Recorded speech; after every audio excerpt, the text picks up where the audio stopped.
At the end of last episode, there was a goal. A goal to clear all the chests that were filling this sunken little cave. I can't really call it a cave. There's no roof. What do you call this? A valley? It's not a valley. It's a... After a quick Google search, I have deduced that the proper terminology for this sort of geographical occurrence would be a basin. A basin. We are in a basin. But that's not so important. What's important is that we've cleared out all the chests and moved them into their future home. Not really permanently. The moving is still happening. Everything is still a mess, but we have dug in a hole directly straight down into the cavern that we found last episode. Haha. Just to make it really easy and quick to get these chests all down here. I also put a bubble column in, for efficiency purposes of returning to the surface. Where was that? I heard a zombie. I heard them. It's a baby zombie. Ha! As I was saying, I did all that. I set this up, had a plan, executed with efficiency and focus, and it took me like 6 or 7 hours to move all these down here. But it's done, and now it is time to move on. But first, I just wanted to show you real quick what kind of went on, because I got a little bit of organization going, I think, but then I got a little lazy, and then these all piled up, and these are all just random. But here, this cove is the Stone Cove. We've got, this is off to a bad example. Oh my gosh. We got deep slate. We've got cobblestone. We've got tuff and dirt and other things. But yeah, the Stone Cove, including dirt. Then over here we've got some wood. Still not very organized. I kind of just need to still distribute a lot of the stuff that's in here out to different areas of the cave. But this is what was really interesting to me. This was a really eye-opening experience, kind of sorting through all the materials that I have, because this little offshoot with a plethora of chests in it is, well, that's the only one that's not full. The rest are full of zombie flesh. That's right. I've got a lot of it. Too much, perhaps. And that's not the only issue. Over this way, this little offshoot cave is dedicated to string. Because I have a lot of string. But that's not all. There is one more, and you may have guessed it. You may have guessed it already. It's kind of related to one of the others. Not this. That is related to the zombies. This is all the armor from the zombies. But back here is all my spider eyes. And I've realized that rotten flesh, string, and spider eyes are like the top 3 most abundant materials in my world. And you know what? I was going to do a cut, and then we were going to be over at the mob farm, and I was going to be talking about how this is why, because I spend all this time over here enchanting tools and armor, and I've built up quite a big collection of zombie flesh and string and things. But I'm trying to make less cuts in my videos. And mainly for the sake of just helping you as the viewer immerse into the world, because I feel like it can get a little confusing sometimes. Kind of getting your bearings as a viewer and knowing what's where and what's what and how to get to from point A to point B, and how things are in correlation to each other. So I'm gonna try and make an effort to walk around the world more often, and not make as many cuts, but it is more difficult to film videos that way. You got to kind of think ahead of time, and then you got to, when you're filming a big stretch of video like this, you kind of have to make sure that you don't get all kind of lost in thought and just kind of rambling off like this, how I am right now, in a mindless, directionless direction. I don't even, can you have a directionless direction? Here we are. Okay, you'll probably recognize things now. Hopefully this was last episode that we were working on that. No, it wasn't. It's 2 episodes ago. Doesn't matter. It's not important. But we're almost to the mob farm. But the other point that I was wanting to make about the experience of moving all those chests from the basin into the cavern down there, the new cavern, is that not only did I realize that I have a pretty bad proportion of what I have collected, in the sense that, like, I mean, what good is zombie flesh besides trading? You know, there's not really much use for it. I would rather have an abundance of just cobblestone. But the other thing that really stuck out to me is that, my friends, oh, I desperately need to go to the end, slay the dragon, and get myself some shulkers. But not today. Today, we have a plan. And the plan is to plan, right? Anyway, this area right here, where I am descending above, is where we're going to plan something first. Because I already have something kind of planned, like conceptually. But I want to get something physical down. And that's what I'm talking about here. I have a lot of concepts and ideas for the world that I just need to lay the groundwork for. And I feel like that'll help drive things forward, right? Because you give yourself a little bit more of a template instead of it all being in your head. And, you know, you go, I was about to step on a dog.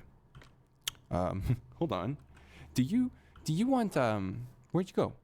You want a little bit of steak, buddy? Oh, thank you. Thank you for those hearts, sir. Maybe I should find a bone for this little fella. I've got some dogs, down in the cave. I don't think I've really introduced you. Oh my gosh, I moved all my stuff. You wait right there, all right? I'm gonna go get a bone. Yeah, I've got some dogs down in the inner sanctum of the farming district. Okay. What a coincidence. Maybe 2 will be enough. We'll see. If it is, then this was fate. Wait a minute. What will happen if I, When provided a choice between steak and a bone, sustenance and companionship, will the dog employ its free will to indulge in a hedonistic indulgence? That's a live indulgence. Or will it have the wisdom and the foresight to realize that the bone, the companionship, the home is a far greater pursuit in this world that we live in? Or is perhaps the illusion of free will simply no more than an illusion? For the coding of the game will default to give the dog the bone in the dominant hand. Oh, okay, the bone. Oh, yay, best friends. Okay, follow me, sir. Follow me. How do I, well, a dog will teleport, I suppose. So, I guess, yeah, I'm just going to go for it. Hopefully nothing bad happens if I run this route. Which, by the way, this route here, I'm getting so sidetracked. This episode is probably just going to be a bunch of this. But anyway, I ran this route a lot. Okay, let me give some context to the story. Since I'm going to get into this story here, since we've got a little doggo friend, then we got to get down into the cave. Okay, so this was a project from a long time ago that still is unfinished that I haven't really gotten back to. But this was the drop chute that goes down into the cave where you're supposed to land in water, but I never replaced the water because I never finished the project because I'm supposed to build a lake down there. It doesn't matter. It's all unimportant. But all that being said, the drop chute is out of order for the moment, out of service. So I've been running this route a lot down to the cave because this is pretty much the route down to the cave if I don't use that drop chute. And I've been liking it. It's fine. It's fine. But it gave me an idea. It gave me another... It gave me yet another concept. Another concept to bring into the world and have some fun with. Hello. And that concept is, instead of like a parkour course, do like a running course, essentially. A timed running course. And the goal is to not take any fall damage like I was there. Like not even hear the... Wait, let me do... Oh my gosh, I can't do it. Hold on. What is going on? Yeah, that sound. You don't want to hear that sound. If you hear that sound, it's like a minus a second on your time, or adding a second to your time. You get what I'm saying? Hold on, let me get this dog down in here, and then I'll show you more what I'm talking about, because I feel like it would be better just demonstrated through precision. Anyway, here's the new dog. And now let me introduce the dogs that have been here for a while. This was my first dog, Kip. Hello. Had him at the start of the world when I founded this place, and then I thought he needs a friend, so this is his friend Kippy, and this is their child. Okay, that's pretty much that. Now, back to the surface so I can run back down here so I can show you what I'm talking about again. Okay, and here we are. Maybe I'll try to add in a timer on the screen. I've never done that. I'm pretty new to YouTube and video making in general, but I'm sure I can figure it out somehow. But here we go. This would be like the starting block, and then you can go, and you just run as fast as you can. But you gotta like be strategic about it. And, oh yeah, I gotta use the water there. Can't be too crazy. Can't get too excited. Well, see, that was like hearts gone, and I took the fall. And you gotta keep going. Gotta keep going. Don't stop. Oh, another fall damage. You see what I'm saying though? Like it gets a little complicated. Ooh, get a spin on that bush there, and then you can like do stuff like hit the vine here. You know, I don't know. But yeah, it'd be fun if you got more like If you got more creative with it and kind of formed these pathways that were meant to be raced and timed, and you find the beta that is the most efficient to get from point A to point B. I think that would be kind of fun, and that would be a fun little addition to the world. But that certainly is something you allow to develop through serendipity, and once it is there, you refine it into the perfect form. You don't want to force something like that, you know? I feel like you just want it to be natural. So I'm not going to be trying to create these courses. I'm just going to kind of let them unfold before my eyes, and hopefully we can turn them into something pretty cool, and it'll be a fun little thing that we have in the world here. Kind of just like, you know, got to be real smooth and real fast and speedy, and yeah, I don't know. It's basically just a challenge for challenge's sake, but yeah. Anyway, enough talking about that. It's clearly a thing that will not happen in this episode, or possibly any episode at all. It'll kind of just happen on its own, as I said earlier. But today, we're planning. And the plan is to plan this right here, where I'm, well, here. Let's head down into the basin, and I'll show you a little bit more. I took the furnaces out. Wow. That must have been a long time ago. Hold on. Found them. That's right. I brought them over here a long time ago by the Trident farm to do some smelting. I can't really remember what I was smelting, but it's time to take these back. Well, I had coal in them. I didn't realize. I did not realize. I'm sorry, guys. My apologies. My apologies. I would have cleared those out first. Didn't mean to be so, just chaotic and...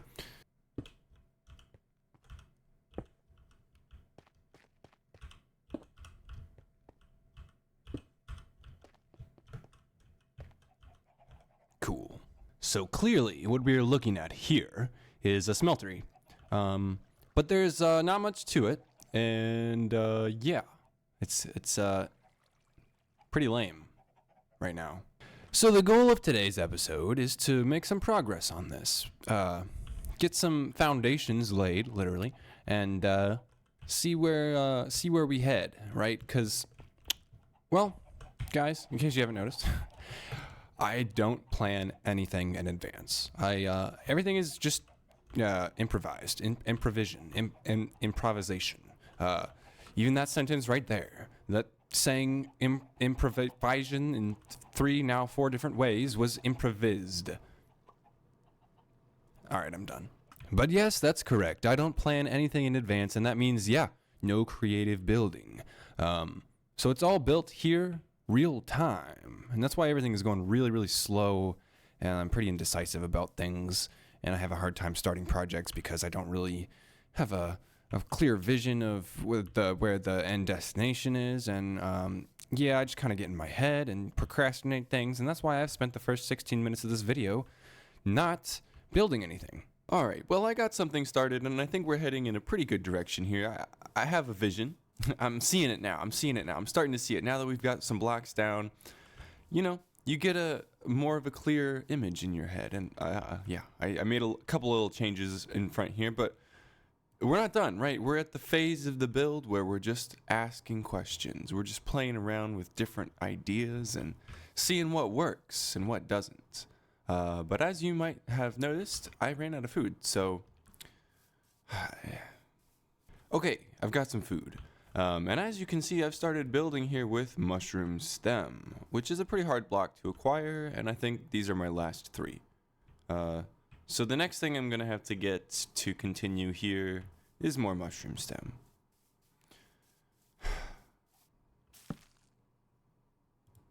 Oh, wow. I feel like I cut down so many mushrooms. And, oh, this is painful. I didn't even get a whole second row. Oh, this is a pretty big build. Looking on the bright side, though, this isn't going to be solid mushroom block in the end, or mushroom stem in the end.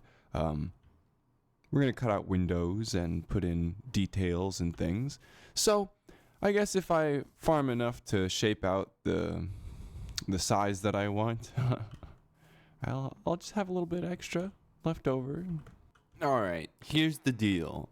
I don't think I got enough mushroom stem for what I want to do here, but my silk touch axe is almost broken. So wherever this gets us, it's going to be enough for today, and we're going to move on to another build. That's right, you guys.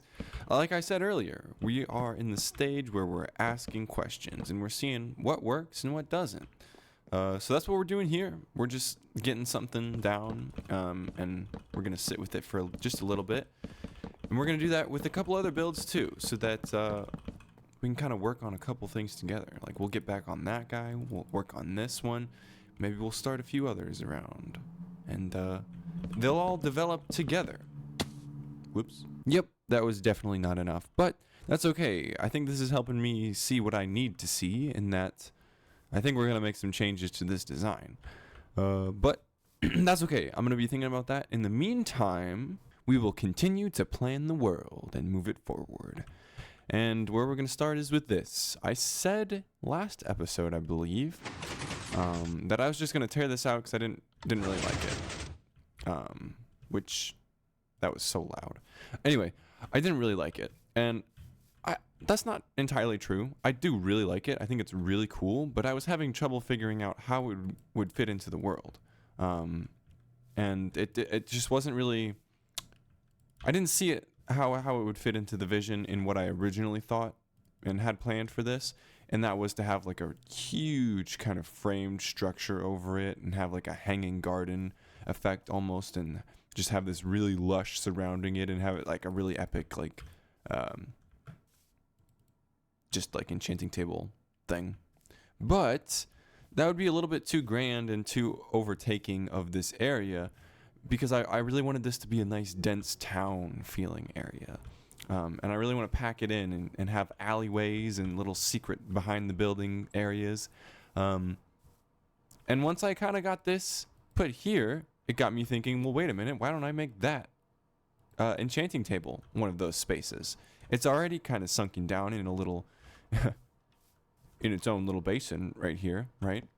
But if I just surround the area here, this little sunken area, this little basin here, with more buildings, right? Put a nice big building right here, some tower, that stands behind the blacksmith and next to the villager breeder, which probably won't end up being a villager breeder, but don't worry about it. I'll explain that later. And then I put another one, that tower kind of covers the flank over here. You put maybe an L-shaped building that wraps around the side here. And now this little sunken basin area with a enchanting table is tucked down, hidden away, and you could have things going across, support structures, maybe a bridge connecting to a tower to this building. I don't know.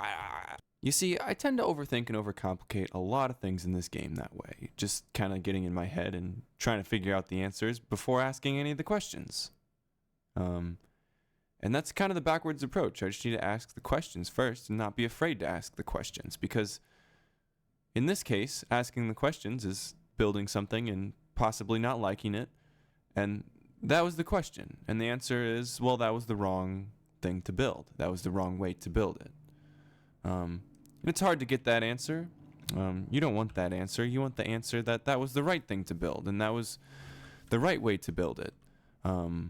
And so it makes asking that question and putting those initial blocks down and taking those first steps pretty hard. And you get in your head, or at least I tend to get in my head and overthink things and overcomplicate things, like I said earlier. And you could just ask the questions. It may not look like much right now, but we've just started a new build here. And all I've really done is come in with some stone bricks and built a little square where I think this tower might sit. And it's answering some questions for us, right? This is telling us how, if this is a good location. This is telling us if this is a good size for the footprint.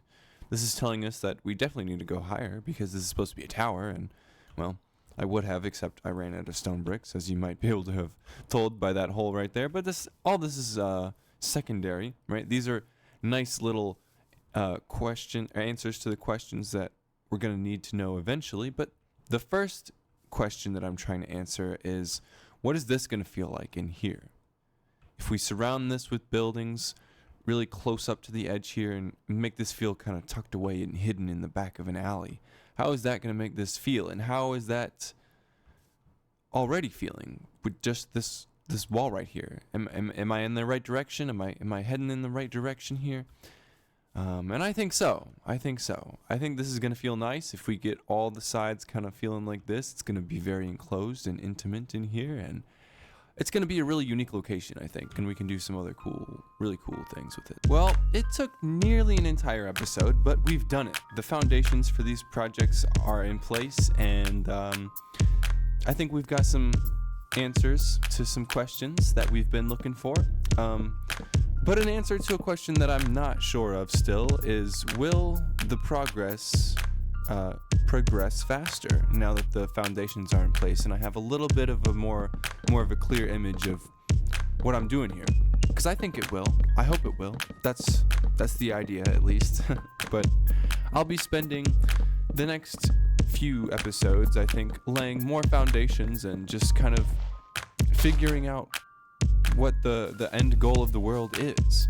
And once that's more clear, it'll just be full steam ahead, grinding out projects and finishing things one by one, little detail by little detail at a time, until it all comes together into a full picture. But in the meantime, there's a lot of grindy work like you see me doing right here. Just kind of resource collection and, yeah, I don't know, just small little things that I feel like are better to do off camera and just get it done. And then next episode I can be like, hey guys, check it out. This looks pretty cool because I spent a little bit of time on it in between this episode and last episode. That sort of thing, you know. Just all part of figuring out YouTube, I think, and I'll get the hang of that, as well as the need to knows of putting this world together. I don't know. I think I'm being confusing. But anyway, if I'm not too confusing, then go ahead and leave a like and subscribe. And until next time, you guys, take it easy and peace. And this is Tyrannosaurus Company. And did I forget anything on this little outro part? I don't know. I feel like I am always forgetting something, and